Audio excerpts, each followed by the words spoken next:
Welcome back to my channel Kridha की पाठशाला। आज जो हम टॉपिक डिस्कस करने वाले हैं that is Renaissance in England. पीछे के लेक्चर्स अगर अभी तक आपने नहीं देखे हैं तो पहले उनको भी जाकर देखो, बिकॉज एलिजाबेथन पीरियड का जो लेक्चर है वो मैंने स्टार्ट करा था, उसके बाद से ये सेशंस कंटिन्यू हो रहे हैं। और आज एक और इंग्लिश लिटरेचर रिलेटेड एग्जाम से रिलेटेड बहुत ही इंपॉर्टेंट टॉपिक आपके लिए लेके आई हूँ, that is Renaissance in England. अगर आपने पीछे वाला वीडियो नहीं देखा तो आप कनेक्ट नहीं कर पाओगे, ऐसा कुछ भी नहीं है। ये जो टॉपिक है इसमें बिल्कुल ही अलग चीजें दी हुई हैं। हाँ, वो ओरिजिनेशन बताया है मैंने पीछे के लेक्चर्स में, नहीं देखा है तो वीडियोस अवेलेबल हैं, जाकर चेक कर लो। बट आज फिलहाल हम इस पर फोकस करेंगे कि इंग्लैंड में जो रेनेसा था वो कैसा था एंड ऑल, जो भी उससे रिलेटेड इंपॉर्टेंट पॉइंट्स हैं वो मैं आपको आज के सेशन में बताने वाली हूँ। अगर आप लोग मुझे पहली बार देख रहे हो तो मैं बता दूं कि मेरा नाम मर्शिका है and I am your educator, आपकी गाइड, आपकी फ्रेंड जो आपके एग्जाम में आपको हेल्प करने के लिए आई है ताकि आप अपने एग्जाम्स बहुत ही इजीली और अच्छे से क्रैक कर सको। कोई भी हाई फाई फॉर्मूलाज अप्लाई करने नहीं होते हैं किसी भी एग्जाम को क्लिक करने के लिए।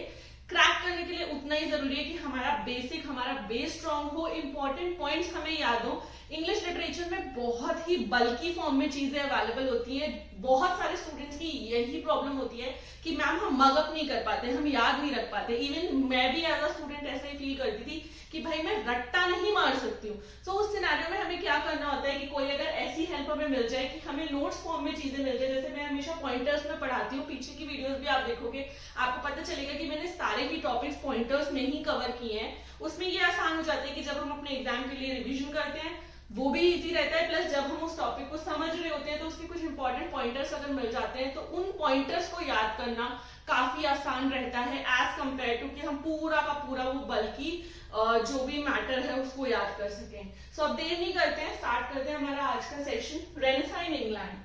First point, Greek and Italian models began to be imitated in the England. Imitation का मतलब क्या होता है? कॉपी करना।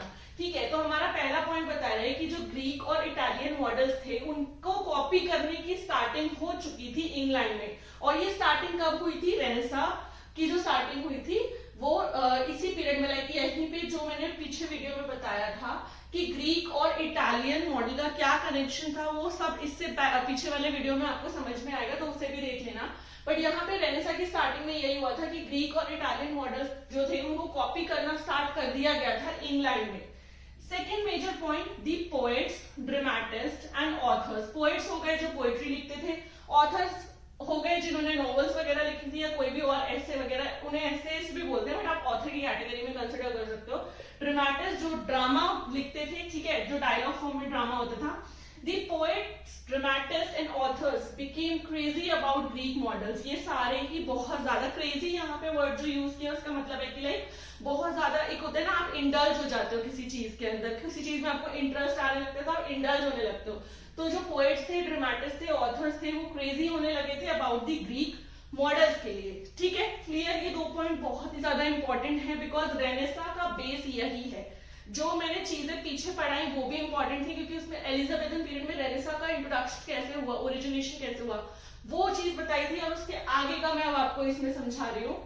The following prescribe the principles of philosophy and literary criticism। अब कुछ नाम हम यहाँ पे जानेंगे जिन्होंने क्या किया, प्रिस्क्रिप्शन दिया related to the principles of philosophy and literary criticism. Literary criticism बहुत इंपॉर्टेंट है एग्जामिनेशन पॉइंट ऑफ व्यू से, आगे आने वाले सेशंस में इसके बारे में बताऊंगी। लिटरेरी क्रिटिसिज्म अपने आप में एक बहुत इंपॉर्टेंट टॉपिक है, तो उसको बिल्कुल स्टार्टिंग से समझेंगे।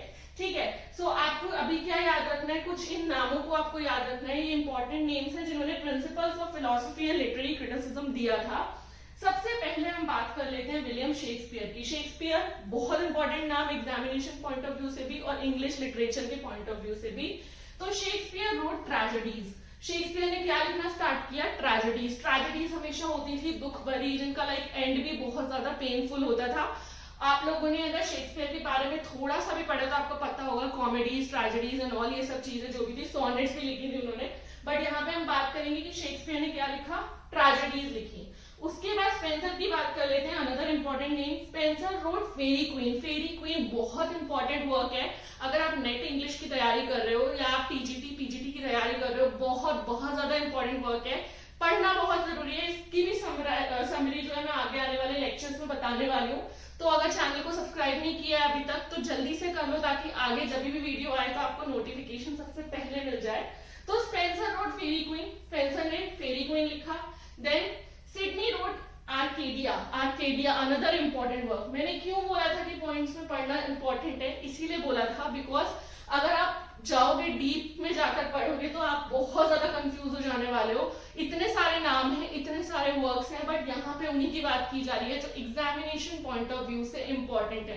बिकॉज हमारा मेन मोटिव यही है कि हमारा एग्जाम क्लियर होना चाहिए, प्लस हमारी बेसिक नॉलेज स्ट्रॉन्ग होनी चाहिए। Got my point? तो यहाँ पे क्या है, first name is Shakespeare, second is Spencer, third is Sydney.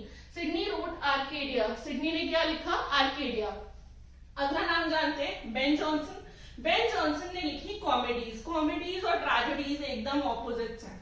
Tragedy में जितना पेन मिलता है देखने को, उतनी ही कॉमेडी में खुशी मिलती है, प्लस हैप्पी एंडिंग मिलती है, मैरिजेस होती है, लाइक कुछ सब चीजें ऐसी होती हैं जिससे इंसान को या जो भी रीडर है उसको खुशी मिले, तो राइटर उसी अकॉर्डिंग लिखता है। तो शेक्सपियर ने ट्रेजेडी लिखी, बेन जॉनसन ने लिखी कॉमेडीज। मैं ट्रेजेडीज और कॉमेडीज के जो भी इंपॉर्टेंट फीचर्स है ना वो भी कराऊंगी, डेफिनेटली कराऊंगी, बिकॉज ये बेसिक नॉलेज है लिटरेचर की, बेसिक टर्म्स हैं जो हमें हमारी नॉलेज में होना बहुत ज्यादा जरूरी है। बिकॉज अगर हम आगे जाकर टीचर बनने वाले हैं, स्टूडेंट्स पूछेंगे तो हम उन्हें कैसे एक्सप्लेन करेंगे जब हमें खुद ही बेस नहीं पता होगा। कुछ लोग होते हैं सिर्फ मगअप कर लेते हैं, हाँ ये ट्रेजेडी होती है, ये कॉमेडी होती है, इस राइटर ने ये ट्रेजेडी लिखी, इस राइटर ने ये कॉमेडी लिखी। नो, ट्रेजेडी क्या होती है, उसके क्या इंपॉर्टेंट फीचर्स होते हैं, एक राइटर अगर ट्रेजेडी लिख रहा है तो उसका मूड कैसा होता है, और वो सब चीजें एक बेसिकली कह सकते हैं कि बैकग्राउंड बहुत इंपॉर्टेंट होता है। हिस्ट्री ऑफ इंग्लिश लिटरेचर क्यों सबसे ज्यादा इंपॉर्टेंट माना गया है पढ़ने के लिए? बिकॉज वो आपको बैकग्राउंड, सोशल बैकग्राउंड से क्लैरिटी देता है कि हाँ पीछे, मतलब क्योंकि हमेशा ऐसा माना जाता है कि कोई भी राइटर जब कोई वर्क लिखता है इन्फ्लुएंस जरूर होता है उसके ऊपर उस सोशल बैकग्राउंड का, या फिर उस टाइम के सिनेरियो का, उस टाइम की सोशल कंडीशन का, इकोनॉमिकल कंडीशन का, जो कुछ भी जिस टाइम में उसने वो चीज लिखी है। ठीक है, तो ये यहाँ पर क्लियर हो गया। 1 2 3 4 इंपॉर्टेंट नेम्स अब इधर आ जाते हैं। बेकन रोड एसेज, मैंने बोला ना एसेस्ट बोला जाता है उन लोगों को जो एसेज लिखते हैं। तो बेकन ने क्या लिखा? बेकन ने एसेज की शुरुआत करी, एसेज लिखना स्टार्ट किया। Then Plato and Aristotle wrote Republic and Poetics. बहुत बहुत ज्यादा इंपॉर्टेंट वर्क्स है, रिपब्लिक भी और पोएटिक्स भी, और ये दोनों नाम भी प्लेटो एंड एरिस्टोटल ने क्या लिखा? रिपब्लिक लिखी और पोएटिक्स लिखी। ये सारा कुछ रेनेसां का मेन क्रक्स मैंने आपको बताया इंग्लैंड में जो हो रहा था। सबसे पहले तो वही है कि ग्रीक और इटालियन मॉडल्स को इमिटेट करना स्टार्ट कर दिया इंग्लैंड में। फिर पोएट, ड्रामेटिस्ट और ऑथर जो थे बहुत ज्यादा इंडल्ज होने लगे, ग्रीक मॉडल्स को लेकर बहुत ज्यादा क्रेजी फील करने लगे। Following prescribed principles of the philosophy, अब इन लोगों ने फिलॉसफी और लिटरेरी क्रिटिसिज्म के प्रिंसिपल्स दिए। सबसे पहले शेक्सपियर ने ट्रेजेडी लिखी, स्पेंसर ने फेरी क्वीन लिखा, जहां सिडनी ने आर्केडिया लिखा, वहीं बेन जॉनसन ने कॉमेडीज लिखी। अगेन बेकन ने एसेज लिखे, प्लेटो और एरिस्टोटल ने रिपब्लिक और पोएटिक्स को जन्म दिया। सो यस, ये बहुत ही इंपॉर्टेंट है आपके एग्जाम के लिए, और बहुत ही सिंप्लीफाइड लैंग्वेज में मैंने आपको समझाया है। इस क्लास को मैं यहीं पर एंड करूंगी। अगर आपके कोई डाउट्स हैं, आप किसी पर्टिकुलर टॉपिक पर वीडियो देखना चाहते हो तो आप नीचे कमेंट सेक्शन में जरूर से बता सकते हो। मेरा इंस्टाग्राम पेज फॉलो कर सकते हो, इट्स मर्शिका 10। साथ ही साथ अगर आपको ब्लॉग्स देखना पसंद है तो मेरा खुद का एक ब्लॉगिंग चैनल है मर्शिका चौहान ब्लॉग्स के नाम से, आप जाकर वहां पर भी सब्सक्राइब कर सकते हो। एंड आज की क्लास को यहीं सम अप करूंगी मैं, बिकॉज कंफ्यूजिंग हो जाएगा अगर मैं और ज्यादा आगे इसको बढ़ा दूं। अब नए टॉपिक के साथ मैं नेक्स्ट सेशन में बहुत जल्दी आपसे मिलूंगी। तब तक आप अपनी तैयारी बच्चों बिल्कुल शिद्दत से करना। Thank you so much for watching. मिलते हैं बहुत जल्द एक न्यू क्लास के साथ। तब तक के लिए आप लोग अपना ध्यान रखिए।